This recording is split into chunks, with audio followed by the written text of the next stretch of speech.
Good afternoon.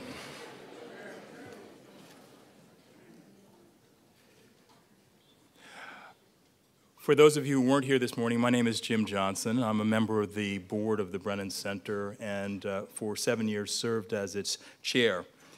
On behalf of the Brennan Center, I'd like to thank all of you for coming today. It is an important event, I would say a seminal event in the life of the Brennan Center, and we're thankful for the law enforcement leaders, the scholars, all who have come to join us to consider very important issues of reform in the criminal justice system.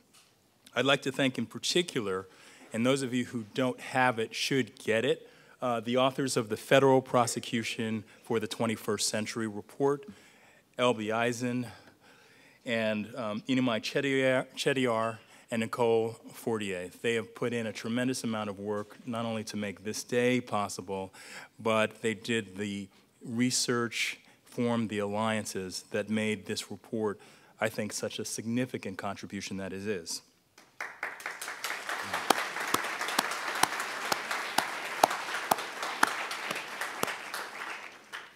We are, of course, named after Justice William Brennan, who once wrote, when speaking of a particular aspect of the criminal justice system, the death penalty, "The machinery chugs unabated, belching out its dehumanizing product. It is distressing, but I refuse to despair." Those words were applied to the death penalty, but they could apply with equal force, if not more force, to a criminal justice system, or many systems, as we heard today, that have led to extraordinary numbers of our citizens being incarcerated and have led to extraordinary burdens on our national fisc.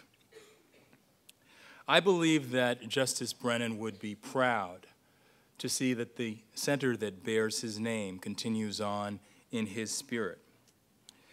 I believe that he would be more than thrilled and have ample reason not to despair to know that Eric Holder is the 82nd Attorney General of the United States, and to know of the caliber and the qualities of this man.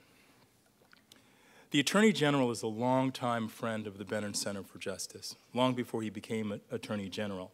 After his first stint in the Justice Department, at least at the senior levels, when we all left the Clinton administration, he could have done anything other than become involved in an issue that was important to us, felon disenfranchisement.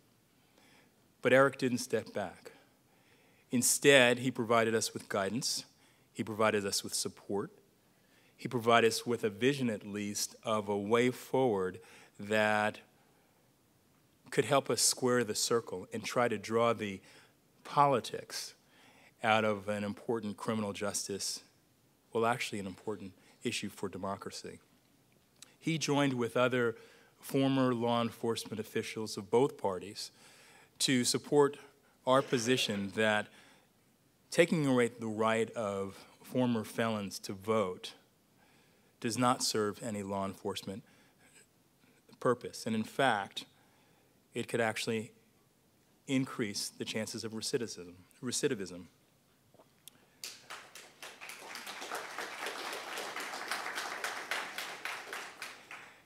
Many years later now, with the Attorney General in his office, he has at least 3 portraits of significant figures. The ones that I remember are Elliot Richardson, Robert Kennedy, and Janet Reno, all of whom were singular in their decency, they're singular in their love of country, and the vision that they brought to that office. As those portraits look down upon the business that's taking place at that meeting, they would see for sure insight. They would be witness to tremendous legal acumen. But what would give them, I think, greatest pride is that they would see tremendous heart. Eric Holder brings tremendous heart, along with all the other qualities, to this task. When I was a prosecutor, many of us followed a simple but personal rule. It wasn't required. When you walked out of the courtroom, you didn't walk through a side door. You walked through the public gallery. You did that because sometimes the victims of the crimes that you were prosecuting would be sitting there. You did that because sometimes the families of the defendants that you were prosecuting would be sitting there. You did that because you were not to forget the very human consequences of the decisions that we as assistant U.S. attorneys were making, as we as employees of the United States Justice Department were making. We had to remember those consequences. And I would say, in this Attorney General, you have someone who has taken those principles to scale. Eric Holder has been tremendous in his job, and he has been tremendous in reminding us all of the humanity that's affected by the consequences and the choices that we make. It is my pride, sense of privilege, and decided pleasure to introduce to you the 82nd Attorney General of the United States, Eric Holder.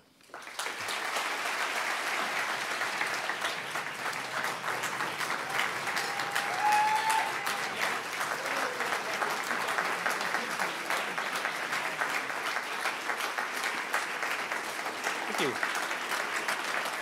Thank you. Well, good morning. Whoa. Okay, all right. You know, time flies when you're having fun. Good afternoon.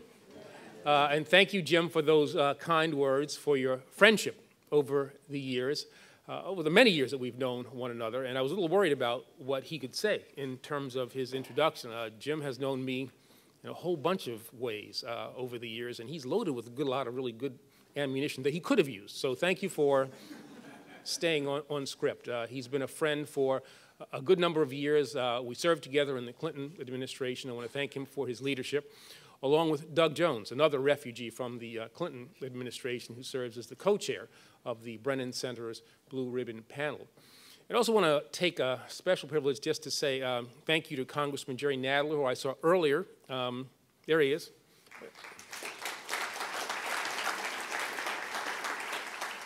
You talk about a dysfunctional Washington, and it is fairly dysfunctional. We need more congressmen like this guy. If he were there, you would be seeing, I think, a Congress responsive to the issues that the American people want their legislative body to confront.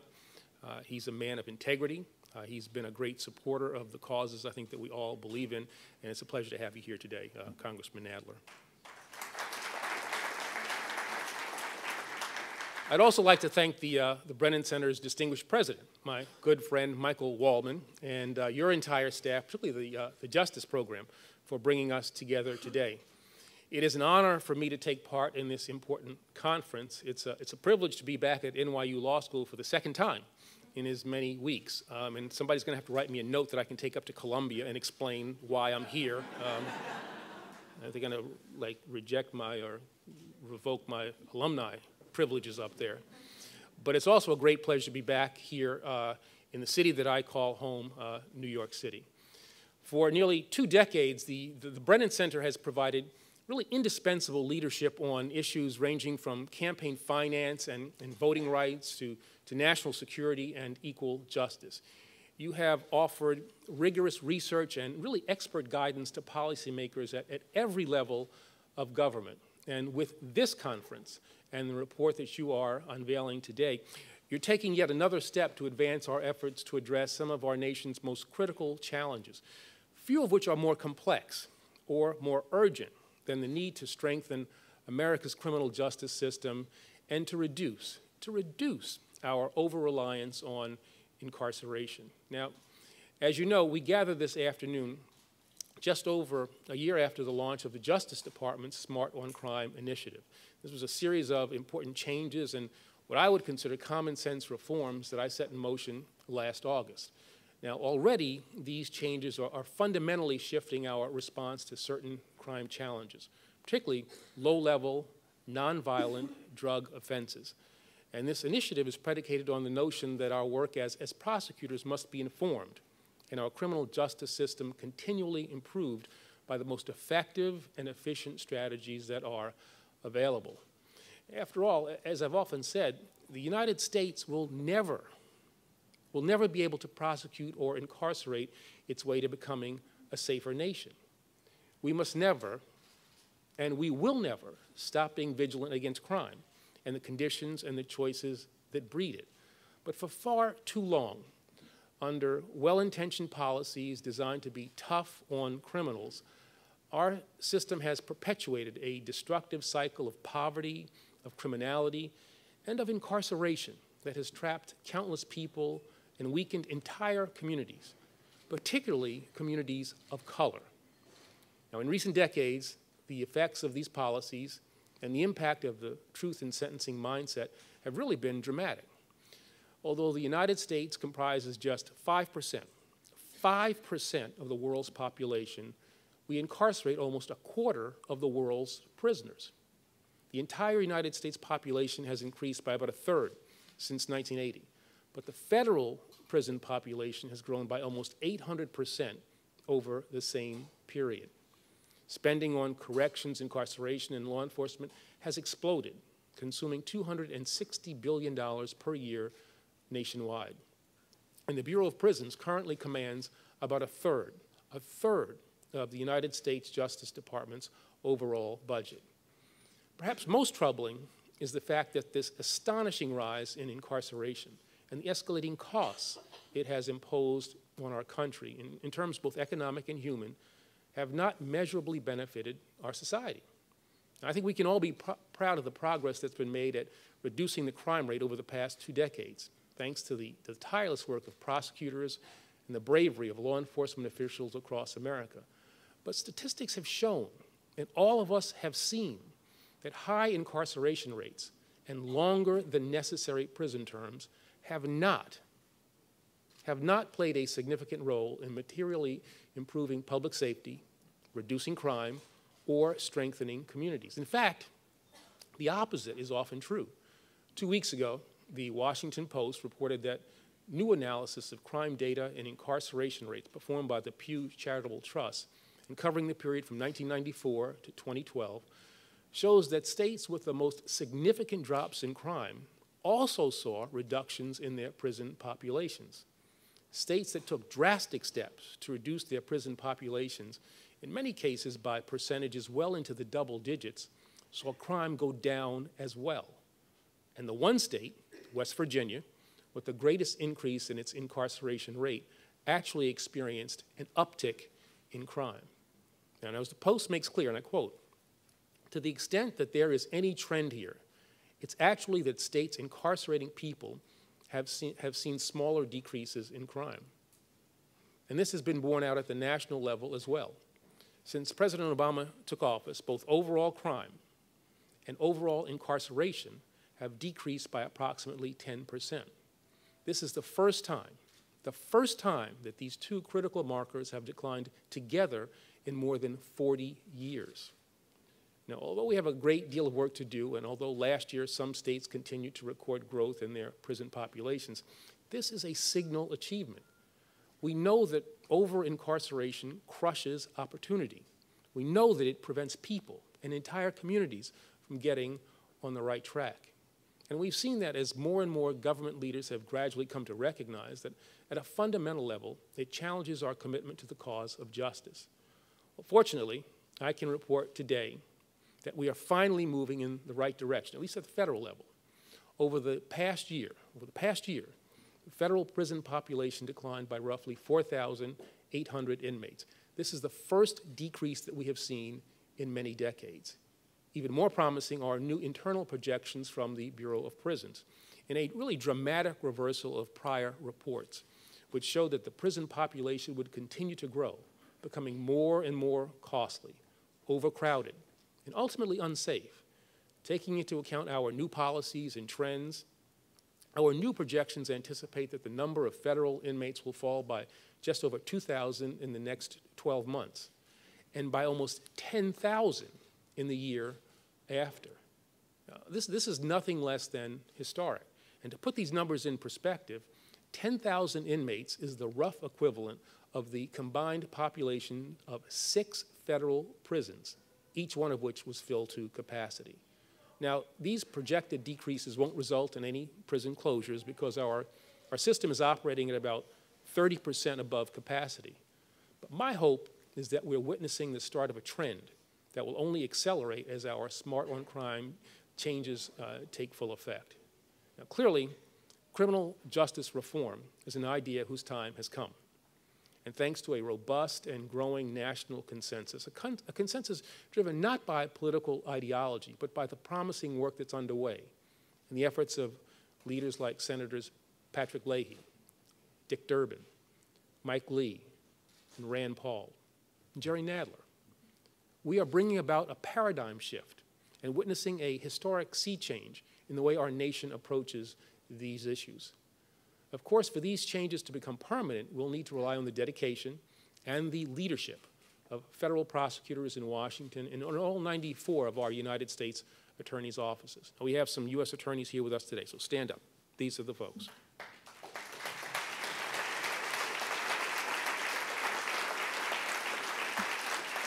And for those of you who were U.S. attorneys, stand up as well, you know? Or the head of the criminal division. There we go. Or the AG from Maryland. Now, as a career prosecutor myself, and that's what I consider myself, and as a former U.S. attorney for the District of Columbia, I've always had the utmost confidence in and respect for these hard-working men and women. And that's why, as Attorney General, I have consistently advocated for policies that push discretion out into the field. The Smart on Crime initiative is in many ways the ultimate expression of my trust in the abilities and the judgment of our attorneys on the front lines. And although some have suggested that recent changes in charging and sentencing policies might somehow undermine their ability to induce cooperation from defendants in certain cases, today I want to make it abundantly clear that nothing could be further from the truth. As I know from experience, and as all veteran prosecutors and defense attorneys surely recognize, defendant cooperation depends on the certainty of swift and fair punishment, not on the length of a mandatory minimum sentence. Like anyone old enough to remember the era before sentencing guidelines existed and mandatory minimums took full effect, I can testify to the fact that federal guidelines attempted to systematize the kinds of negotiations that were naturally taking place anyway. As our U.S. attorney for the Western District of Wisconsin, John Vadrill, often reminds his colleagues, even without the threat of mandatory minimums, it remains in the interest of all attorneys to serve as sound advocates for their clients and for defendants to cooperate with the government in exchange for reduced sentences. So, far from impeding the work of our prosecutors, the sentencing reforms that I've mandated have strengthened their discretion. The contention that cooperation is somehow dependent on mandatory minimums is tied to a past at tension with the empirical present and is plainly inconsistent with history and now with known facts. After all, as the Heritage Foundation, not a liberal bastion now, as the Heritage Foundation observed earlier this year, and I quote again, the rate of cooperation in cases involving mandatory minimums is comparable to the average rate in all federal cases, unquote. Now, of course, as we refine our approach and reject the ineffective practice of calling for stringent sentences against those convicted of low-level nonviolent crimes, we also need to refine the metrics that we use to measure success, to evaluate the steps that we are taking, and to assess the effectiveness of new criminal justice priorities. In the Smart on Crime era, it's no longer adequate, and it's no longer appropriate to rely on outdated models that prize only enforcement as quantified by numbers of prosecutions, convictions, and lengthy sentences, rather than taking a holistic view. As the Brennan Center and many others have recognized, and as your landmark report on federal prosecution for the 21st century makes crystal clear, it's time. It is time to shift away from old metrics and embrace a more contemporary and more comprehensive view of what constitutes success. Now, this means developing a new system of assessment because, as you've noted, what gets measured is what gets funded, and what gets funded is what gets done. That's why I want to commend this organization and each of our blue ribbon panelists, including some of our very best sitting and former U.S. attorneys, for examining new ways for the Justice Department to leverage our resources to better serve America's communities. Your concrete recommendations, and they were great, concrete recommendations that federal prosecutors should prioritize reducing violence, incarceration, and recidivism are consistent with the aims of the Smart on Crime initiative. The new metrics that you propose, such as evaluating progress by assessing changes in local violent crime rates, the numbers of federal prisoners initially found in particular districts, and changes in the 3-year recidivism rates, really lay out, I think, a promising roadmap for us to consider. And my pledge to you today is that my colleagues and I will not merely carefully study this critical report.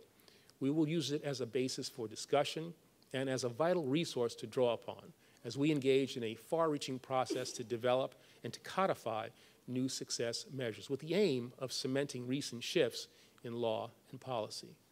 And one of the key points underscored by your report and emphasized under the Smart on Crime approach is the need for the Justice Department to direct funding to help move the criminal justice field toward a fuller embrace of science and of data.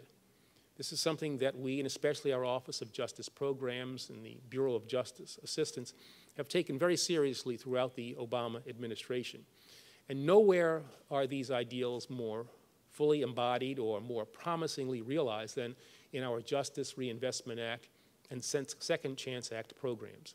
Now, as we speak, the states that participate in justice reinvestment are making fundamental policy reforms that aim to reduce unnecessary confinement, save taxpayer dollars, and reinvest funding in strategies proven to enhance community safety.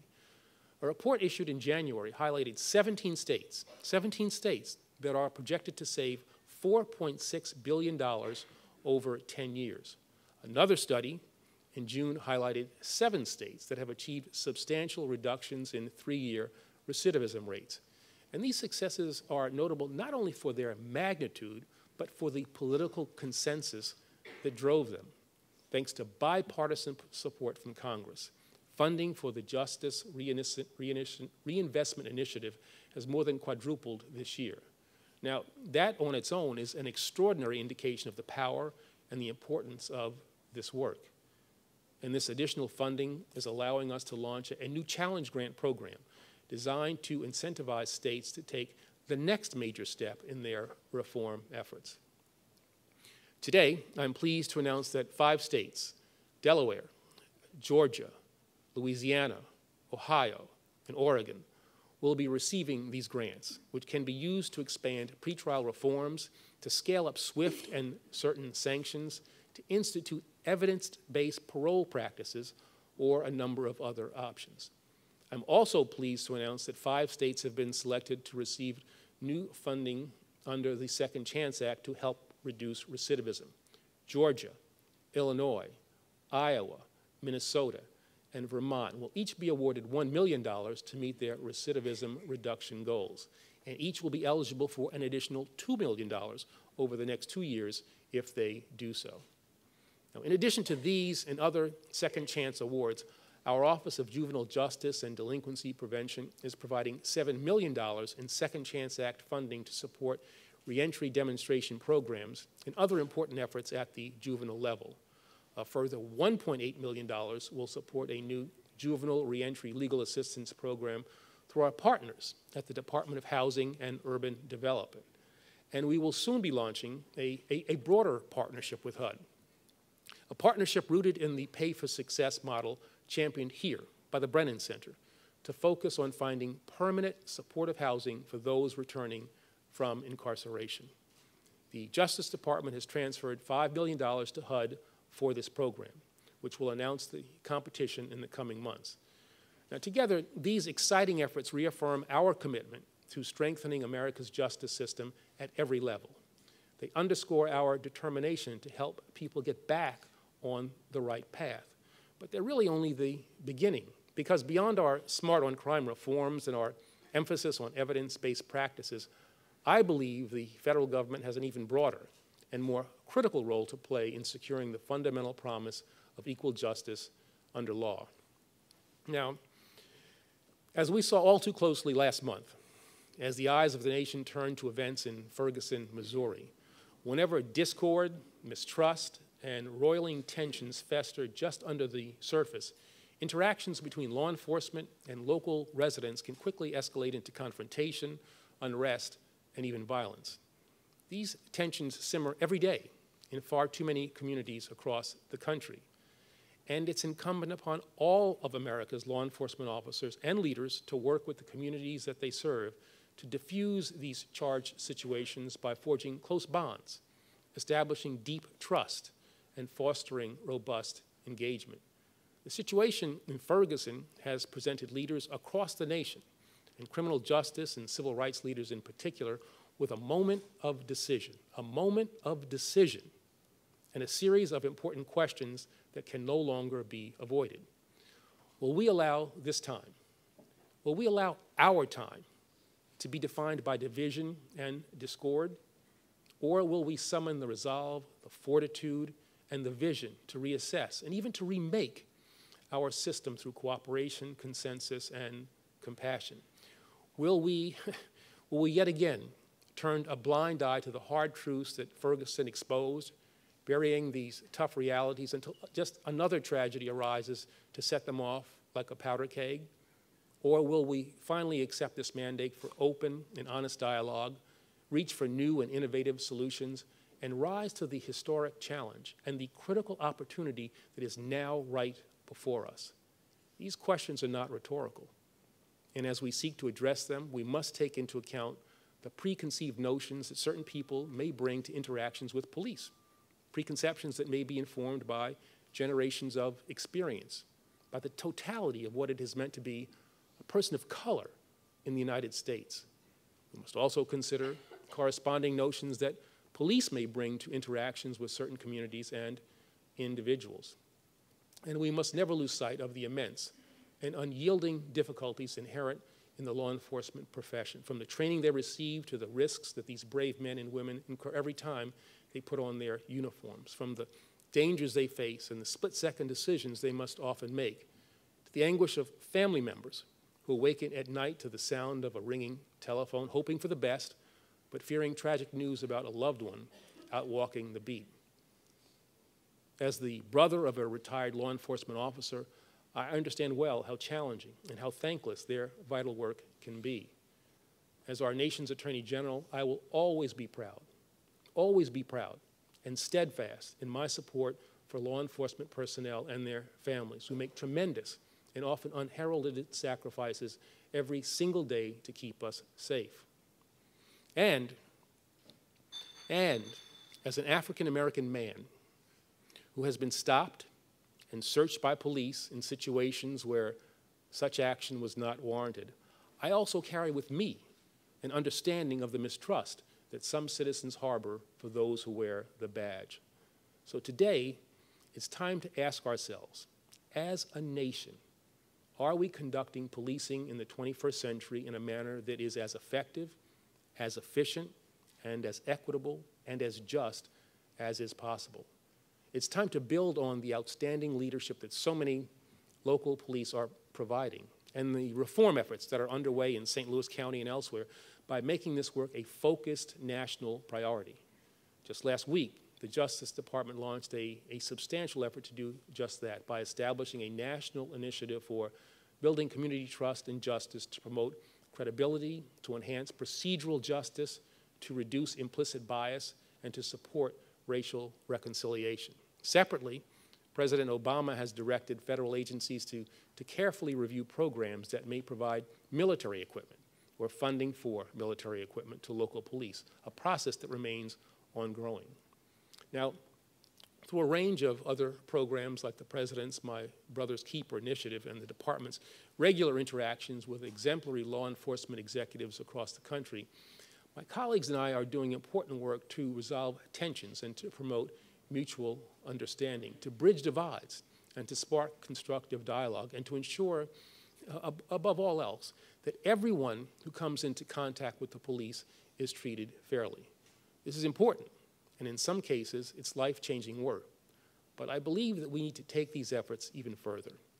And that's why, under the leadership of our COPS office, the Justice Department is working with major police associations to conduct a broad review of policing tactics, techniques, and training so we can help the field swiftly confront emerging threats, better address persistent challenges, and thoroughly examine the latest tools and technologies to enhance the safety and the effectiveness of law enforcement. Going forward, I will support not only continuing this timely review, but expanding it to consider the profession in a truly comprehensive way and to provide strong national direction on a scale not seen since President Lyndon Johnson's Commission on Law Enforcement nearly half a century ago. Now, in this ongoing effort, and in so many others, as we seize this important moment, renew our determination to combat crime, and accept the historic opportunities now before us, my colleagues and I will continue to look to the Brennan Center and each of the leaders in this audience for guidance, for edification, and for frank and honest advice. We will continue to rely on the experience and the thoughtful consideration that you have brought to today's discussion and to countless others over the past 2 decades. And we will always be both proud and humbled to count you as partners and as essential allies in the considerable work ahead. So I want to thank you all once again for your leadership, your vision, your unwavering commitment to the mission that we share. I look forward to building on this dialogue in the weeks and months to come. And I'm really optimistic, despite the challenges that we face and the obstacles that we must confront, about where your efforts will take us and all that we will achieve together for the exceptional nation that we all love. Thank you very much.